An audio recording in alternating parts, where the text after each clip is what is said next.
Қайырлы күн достар, менің каналыма қош келдіңіздер.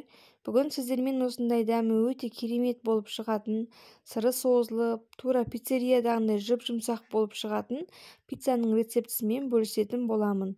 Видеоны соңына дейін қараңыздар. Алдымен ұнымызды салып аламыз. Ұнымыздың ортасын осылай ашып, су құюға дайындап алатын боламыз.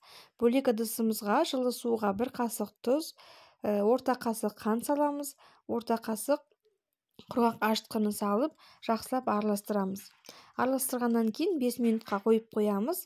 Одан кейін дайын болған суымызды ұнымызға қосып, және де сұйық май қосамыз. Барлығын араластырып, қамыр илейтін боламыз. Бұл тек бір пиццаға арналған рецепт. Егер де 2 пицца істейтін болсаңыздар, барлығын 2 еселеп алатын боласыздар.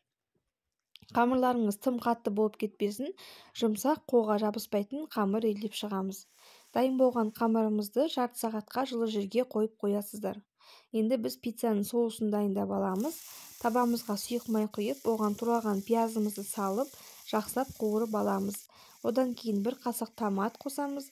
Сонымен қатар орегано мен кинза приправасын салып, жақсылап тағы да 1 рет қуырып аласыздар. Пиязымыз қуырып болғаннан кейін оған ұсақтап тураған қызанақты салып, барлығын жақсылап араластырып, 5 минутта қуырып аламыз. Қызанақтарыңыз толығымен езіліп піскен уақытта біздің соусымыз дайын болады. Өздеріңіз көріп тұрғандарыңыздай, менің қызанақтарым барлығы езіліп, соусым дайын болды. Пицца жасаған кезде міндетті түрде осындай соусты қолданыңыздар. Әсіресе орегано мен кинза приправасын қоссаңыздар, пиццаның соусына өте керемет дәм беріп тұрады. Мінекей менің соусым дайын. 15 минуттан кейін біздің нанымыз да көтеріліп дайын болып қалады. Нанымызды салафаннан алып, қолымызды майлап аламыз. Одан кейін нанымызды алып, оған үстіне сұйық майды құятын боласыздар. Бір шай қасық сұйық май болатын шығар. Осылай барлығы нанның бетіне жағып аласыздар да, қайтадан нанымыздың иін қандырып, тағы да бір басып жақсылап илеп аласыздар. Одан кейін бетіне тағы да сұйық маймен майлап, тағы да 15 минутқа қойып қоямыз. Жарты сағаттың ішінде біздің нанымыз көтеріліп, осындай жып-жұмсақ болып тұрады. Енді пергамент қағазын майлап алып, оған осылай қамырымызды қоямыз. Қолымызды майлап, сонымен қатар нанның бетіне аздап жұқалап май жағып аласыздар да, осылай қамырды қолдың көмегімен жазып шығатын боламыз. Ешқандай да оқтауды қолданбаймыз. Тек қана қолдарыңызды аздап майлап отырып, осылай қамырды пергаменттің бойымен жақсылап жұқалап жазып алатын боласыздар. Домалақ формаға келтіріп, осындай қылып қамырымызды жазып шықтық. Өздеріңіз көріп тұрғандарыңыздай, біздің пиццамыздың қамыры дайын болды. Осылай шеттерін кішкене қалыңдау қылдырып, ортасын жұқалап, қамырды жақсылап жазып алдым. Енді оның үстіне 1 қасық майонез саламын.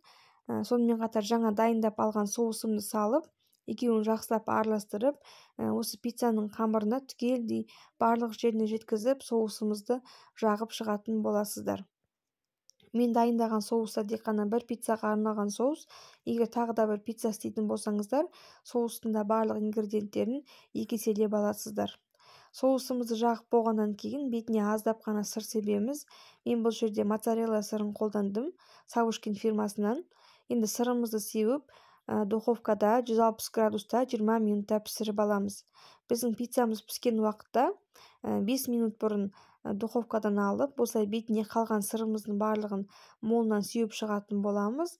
Және де үстіне колбасаны қойып, немесе тауықты, немесе помидорды, ол енді өз еріктеріңізбен осылай барлығын үстіне қойып орналастырып, духовкаға тағы да 5 минутқа салып алатын боламыз.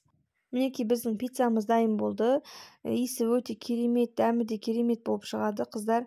Наны осындай жып-жұмсақ болып тұрады. Міне өздеріңіз көріп тұрғандарыңыздай. Қазір тураған кездегі де түрін көрсететін боламын. Міне қараңыздар.